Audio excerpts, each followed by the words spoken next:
有关中东的战争，伊朗是继续攻击伊附近的国家，包括科威特、巴林、阿拉伯联合大公国、甲以色列等等。美国的总统川普是铺文，真罕见叫垃圾话，呛这个伊朗要赶紧开放掉荷姆兹海峡，若无要再度甲因攻击。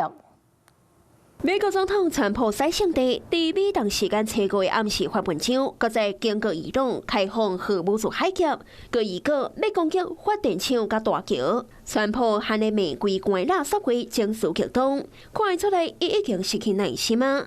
了后，川普佮写出拜日美东时间暗时8点，也就是台湾时间后一个早起8点，意思暗示这是伊朗达成协议最后的时间。Our armed forces have made it clear that. In case Iran's infrastructure is attacked, we would react in kind. 伊朗的外交部放调讲，将会发动对等的报复。革命卫队也表示，荷姆兹海峡永远袂变当去卡载无忧。卡住美国坚持要听以色列总理纳坦雅胡的命令，中东将会变作灰海。President Trump seems keen on taking the madman theory to new heights by demonstrating that there is basically no red line, no limitation, and what is he's willing to do in order to achieve his objective. 分析认为，中东的战争已经拍6礼拜，严格进度煞无像川普预期遐尼顺利，伊才会起掠讲话也才会遐尼失控。 甚至转化做实际行动。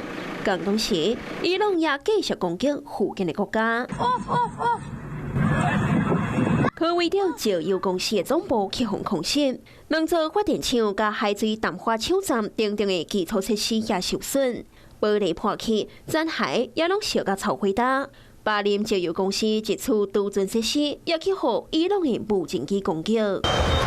以色列北部城市有一栋机面大楼去互伊朗的飞弹攻击。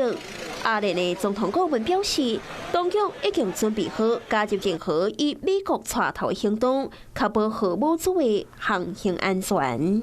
你好，我是宋彦明。想掌握最及时的新闻资讯吗？赶紧订阅、按赞、开启小铃铛，锁定华视新闻 YouTube 频道。